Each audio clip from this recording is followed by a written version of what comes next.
Hello and welcome to Transfermarkt TV. I'm your host Manuel Feth, and today it's all about the Champions League. The best players, legends without a title, some forgotten names, and we even got a quiz for you. First up, the Champions League 11 with no titles against the Champions League 11 with the most titles. So if you see some players here that have maybe won a European Cup or two, keep in mind please, these are the players with the Champions League titles. And there is going to be a lot of interesting names on there. A player who we all hope would maybe win it, finally win it, and I think he's still out there trying, moved to PSG for last year, is now back at Juventus Turin, the legendary Gianluca Buffon, the Italian goalkeeper. He has been more or less chasing this title his entire career. Then you have the original Ronaldo, a player who I grew up watching and adoring. Hard to believe he's never won a Champions League title either, despite playing for Inter Milan, Real Madrid, Barcelona, PSV, a long career. Then you have Michael Ballack, another player who I grew up admiring. He came so very close losing out the Champions League title in the final against Manchester United in 2008 in Moscow. John Terry, of course, slipping, missing that penalty. And then on the other side, you got the players, that did win it. Lots of famous names on there as well: Cristiano Ronaldo, Lionel Messi, and.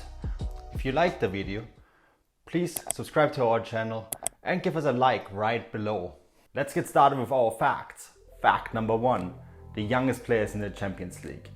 And the youngest player in the Champions League is Celestine Babayaro. He was 16 years old and 2 months.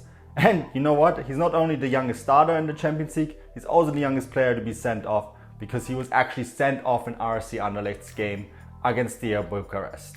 The oldest player, and here we got him, Marco Ballotta, 43 years old in 8 months when Lazio faced Real Madrid in the Champions League. Marco Ballotta is not the only goalkeeper on this list, because in fact number 3 with most appearances, Iker Casillas, the goalkeeper, for 177 appearances. The Champions League kicked off when? Well, the competition actually took on its current name in 1992. Before that it was called the European Cup, and it was played in a very different format. The group stage also dates back to the 1992 season, so that's why in the earlier formations we had some players that did not have as many Champions League titles as they had won overall European Cup winners. Well, the record winners, and again please keep in mind this is Champions League titles only, and we have in first place Real Madrid with an astonishing 7 titles.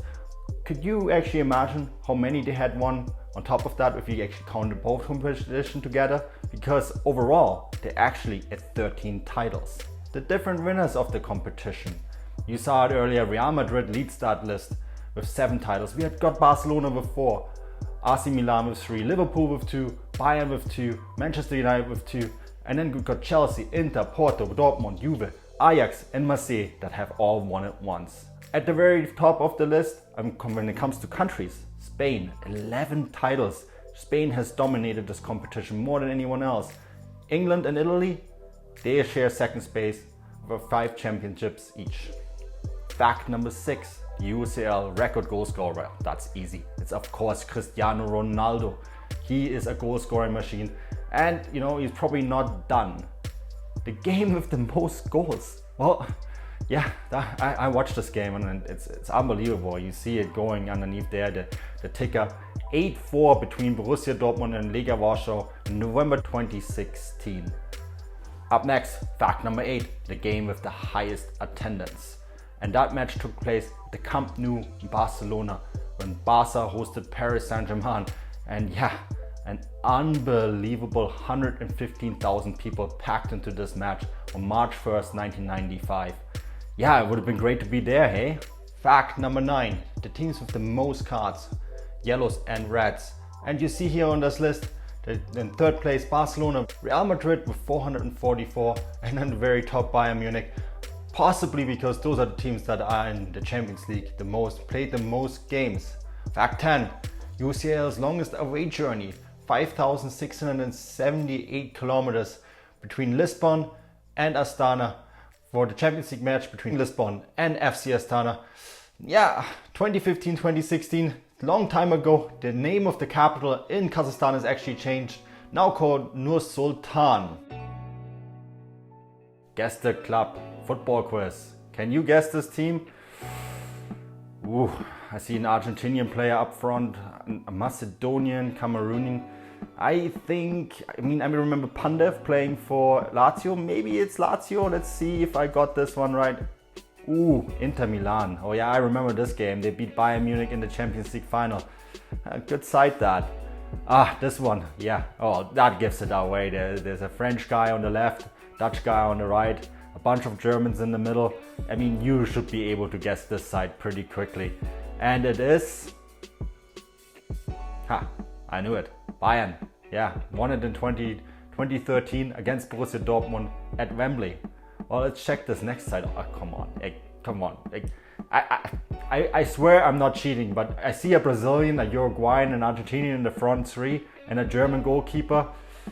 Yeah, you better know this one too. Boom, Barca. Yeah, with the magnificent three up front, Neymar, Suarez, Messi. I mean, boys, we have to do something different with flags. This is a bit more difficult. An Argentine, a lot of English players, maybe Manchester United with Evra on the left. Let's see if I'm right. I am. Manchester United 2008. This is the game that I mentioned earlier, then they beat Chelsea. This is a bit more complicated.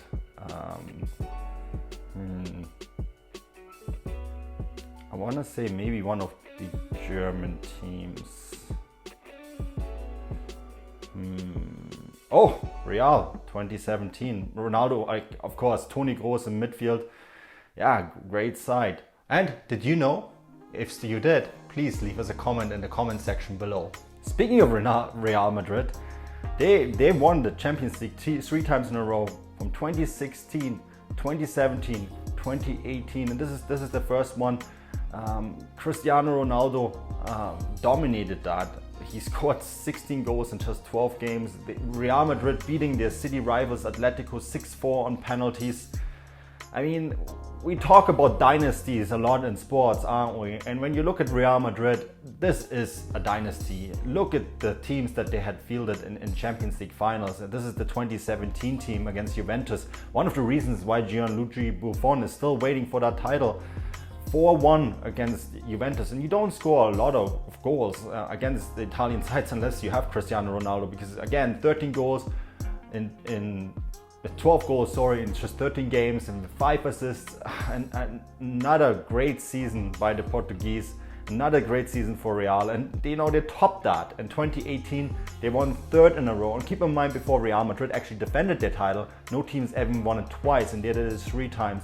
And again, Cristiano had amazing season, 15 goals in just 13 games, this time against Liverpool in the finals. Loris Karius with a very unfortunate game, but I think Liverpool fans, as unhappy they were about this result, considering that they won the Champions League the year after and that they're going to probably win the title this year, they're going to be okay with that. What was Real Madrid's secret for a long dynasty? Well, consistency on the field. They only made very few changes between the teams that played in the final. Pepe, for example, being replaced by Varane, Bale being replaced by Isco. Those minor little details, Cristiano Ronaldo always being consistently among the top players. Someone like Toni Kroos, Modric, Ramos, those players played many finals and just had the knowledge and understanding of how to navigate always a very difficult Champions League season. And that's why they, for example, when they were in a difficult situation, like in 2016 when they were down, lost the first leg against VfL Wolfsburg, they had the confidence to come back and win at home 3-0 and just, in the long term still reach the final. There's many other games that come to mind, the many close fought battles against Atletico Madrid, their city rivals, but also against Bayern Munich in games where, they thought, well, the tide was sort of going against them and they were sort of able to almost ask for their opponents to maybe get that key red card, or the referee overlook an offside decision. And that's something that nice teams don't always win, and they were definitely able to drive that fine line between being a successful side but also sometimes just being able to navigate the referee into the right direction. Who cannot remember this man, Jerzy Dudek? Yeah, he's a legend really in this competition. Spaghetti Legs Dudek won the Champions League trophy pretty much for Liverpool in that 2004-05 Champions League final against Milan. Liverpool were down 3-0 at halftime, and I think every Reds fan remembers that final in Istanbul and where they were and how they experienced it, and they all remember Jerzy Dudek, the goalkeeper, because in that final penalty shootout he did the wobble. He saved enough penalties for Liverpool to win the title and can basically create the biggest comeback story in the history of sport. Well, of course, if you're a football fan, maybe if you're watching this and you support another sport, you might disagree, but yeah, Dudek, and that final, it created folklore, and there was pop songs created in his honor.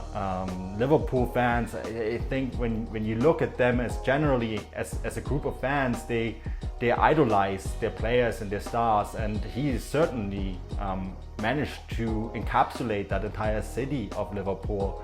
And yeah, pop songs named after him, and won that title, and yeah, made history. But what happened to Dudek after? A lot of people don't know this. He actually ended up going to Real Madrid, and in 4 seasons with the club tried to get Iker Casillas, push him off that throne, the #1 spot in the goal of Los Blancos.